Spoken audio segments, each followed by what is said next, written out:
Parece que o desespero atingiu Bruno Covas e a sua campanha. E esse desespero tira Bruno Covas da sua zona de conforto, provoca desconforto ao candidato e abre uma possibilidade para Guilherme Boulos virar o jogo. Atualmente, segundo dados do Datafolha, a diferença dos dois candidatos está em 10%. Covas tem 55% dos votos totais, dos votos válidos, e Boulos tem 45%. Na minha opinião, falta tempo hábil para Guilherme Boulos poder virar o jogo. Se as eleições tivessem mais uma semana, Boulos muito possivelmente viraria o jogo e levaria a Prefeitura de São Paulo. Mas parece que Bruno Covas não vê dessa forma e o desespero está crescendo demais na campanha de Bruno Covas, fazendo o candidato assumir posições que ele não havia assumido até o momento, abandonando aquele discurso mais pragmático e levando para um discurso mais exaltado que é incompatível com a postura de Bruno Covas até esse momento. E para fazer isso, é claro, Covas mostra um certo descontrole emocional que pode beneficiar e muito Guilherme Boulos. E eu já gostaria de aproveitar e pedir o seu like, sempre importante. Eu agradeço de coração quando você clica no botão de gostei, dê essa força para o canal. 250 likes em menos de uma hora, sempre a nossa meta. E verifique se você está inscrito. Algumas pessoas falaram que o YouTube deu alguns bugs, então veja se a sua inscrição está confirmada. E no próximo domingo, 5h30 da tarde, faremos uma live aqui no canal com a cobertura da apuração de votos no segundo turno, para sabermos se Bruno Covas confirmará o seu favoritismo ou se Boulos vai conseguir uma virada histórica. Fiquem ligados aqui no canal, 5h30 no horário de Brasília. Mas o que aconteceu e o que fez Bruno Covas mudar a sua postura? Primeiro, ou mudar o seu comportamento ou começar a ficar desesperado. E eu vou falar para vocês os motivos ou as ações que mostram esse destempero, esse desespero do Bruno Covas. O grande ponto que a campanha está sentindo é que há uma clara diferença nas posturas entre o Bruno Covas e o Guilherme Boulos. Bruno Covas é um candidato extremamente pragmático, frio. Nós realçamos isso e ressaltamos isso em todas as análises de debates sobre Bruno Covas e Guilherme Boulos até o momento. Covas é uma máquina dos debates. Ele é frio, ele fala com muita tranquilidade, um tom até mesmo altivo, como se ele estivesse acima de todas as críticas. E ele mostra tranquilidade que aparentemente um gestor de uma cidade como São Paulo ou de uma grande empresa precisa ter.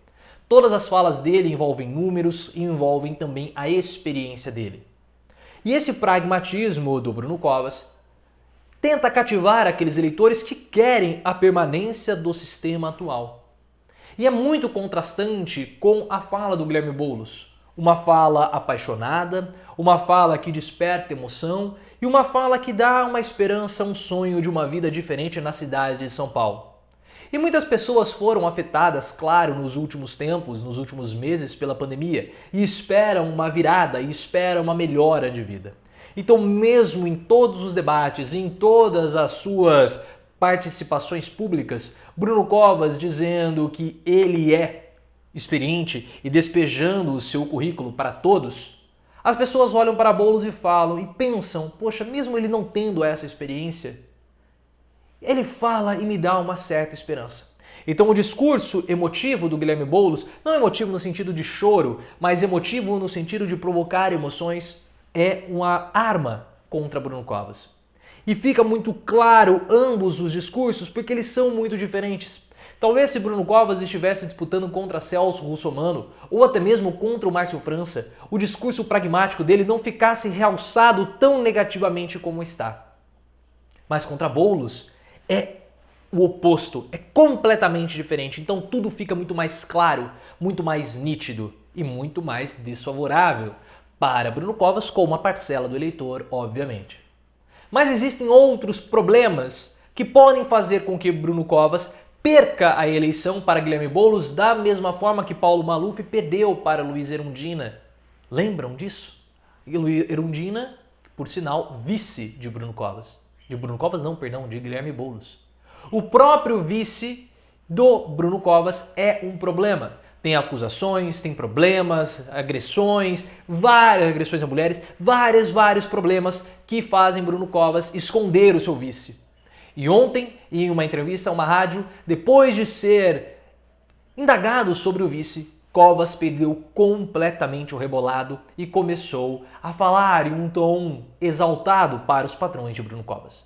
Ao ter gritado, ao ter demonstrado fraqueza, Bruno Covas mostra qual é o grande calcanhar de Aquiles da sua campanha, o vice-prefeito. Enquanto Boulos tem Luíza Erundina, que foi para muitos uma grande prefeita, apesar de ter saído com uma taxa de aprovação baixa na cidade, Erundina é melhor do que o vice do Bruno Covas. Muito melhor. Então esse é um ponto que a campanha de Boulos pode explorar nos próximos dias para conseguir essa virada. É possível isso. Bem possível. Por que Covas esconde tanto? E ele demonstrou essa fraqueza recentemente na entrevista à rádio. Ao ponto de o próprio Bruno Covas começar a fazer algumas associações incabidas entre Boulos, Venezuela, Cuba, aquela bobagem de pecha de esquerdista, que é completamente fora do escopo do que ele, Covas, estava apresentando. Covas não sabe fazer esse tipo de ataque. Bolsonaro sabe fazer. Covas não. E pelo fato de não saber lidar com essa arma, pelo fato de não saber atacar da forma como tem que atacar, utilizando esses argumentos, o ataque vai ser em vão, vai ser um ataque fraco e Boulos pode se beneficiar muito dessa situação. Esse é o momento de Boulos de fato abraçar o radicalismo. Porque Covas, que já havia abandonado essa estratégia do radical, de Boulos radical, começa a retroceder para resgatar essa estratégia que já deu errado. Isso mostra desespero. E Boulos, como eu falei, pode se beneficiar disso tudo. Outro problema que é fora do ambiente eleitoral paulistano, mas que pode prejudicar a campanha de Bruno Covas e o próprio núcleo da campanha de Covas acha que isso pode prejudicá-lo, é essa situação que nós estamos vivendo por conta do episódio bárbaro que aconteceu no Carrefour. Todo o sentimento de indignação popular, e nós vimos ataques e protestos ao Carrefour em várias cidades, inclusive aqui na minha, e eu não fico no Rio Grande do Sul. Tudo isso pode provocar um sentimento de revolta, um sentimento que deseja uma mudança, e isso pode acabar acarretando em votos para Guilherme Boulos.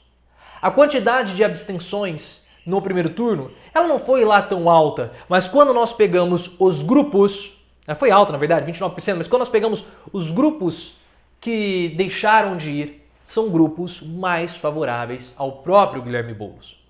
E tudo isso provoca essa incerteza, essa insegurança, essa ansiedade na campanha que sempre se mostrou fria. Bruno Covas agora quer jogar com os sentimentos. Ele não está mais conseguindo conter os seus sentimentos. A primeira eleição que ele está disputando, claro, para um cargo no executivo. E no final parece que ele está, não vou dizer pipocando, mas ele está cedendo à pressão. Boulos, por sua vez, está disputando o seu primeiro e segundo turno, assim como o Bruno Covas. Mas, como diria os gaúchos, Boulos já disputou uma eleição para presidente, então ele sabe como esse jogo funciona. E nesse quesito, apesar de Covas dizer que Boulos é inexperiente, Boulos tem mais experiência eleitoral do que o próprio Bruno Covas, pelo menos em cargos do executivo. Se Boulos conseguir aproveitar esse momento de descontrole, de desespero da campanha de Covas, ele pode chegar muito próximo. E sexta-feira, dia 27, nós temos o debate na Globo. Um debate que vai ser muito decisivo. Mas algumas coisas vão depender. Primeira delas, o formato. Será que a Globo vai engessar o formato? Seria uma grande perda para todos nós. Porque nós já vimos experiências de debates que deram muito certo com formatos diferentes, como no caso do Roda Viva. E o debate da Bandeirantes. O segundo bloco, eu fiz assim, o segundo bloco do debate da Bandeirantes foi excelente. Os dois candidatos interagindo sem qualquer tipo de interrupção, com um limite de tempo total de 15 minutos para cada, mas não havia tempo determinado para as respostas. Então, se houver uma mescla desses dois estilos de debate, do Roda Viva, que não deixava os candidatos fugirem da resposta porque eles eram interrompidos pelos jornalistas, com o debate da Bandeirantes, a Globo pode fazer um grande debate. Um grande debate mesmo. Nós temos que aguardar. Esse debate vai ser decisivo e a participação da Globo também vai ser fundamental com o formato do debate. Covas mostrou fraqueza, deu uma chance para Boulos. Agora nós vamos ver como Boulos vai reagir. Outro ponto que nós temos que ficar espertos com relação à conduta de Boulos é relacionado a esse encontro que ele teve com o mercado financeiro em São Paulo. Como Boulos vai reagir a esse encontro, isso ainda é um mistério. Mas nós temos que ver como que ele vai se apresentar após esse encontro. Isso é algo que você, militante, precisa ficar muito atento, porque Boulos, dependendo de como sair desse encontro, pode ser uma grande frustração para os eleitores de esquerda. Mas isso é um outro assunto. Vamos ficar ligados e esperar pelo próximo debate que vai acontecer daqui a 2 dias. Eu farei a análise, então se inscrevam, compartilhem, curtam o vídeo e ativem as notificações. E você também pode me seguir lá no Twitter, @profileoficial.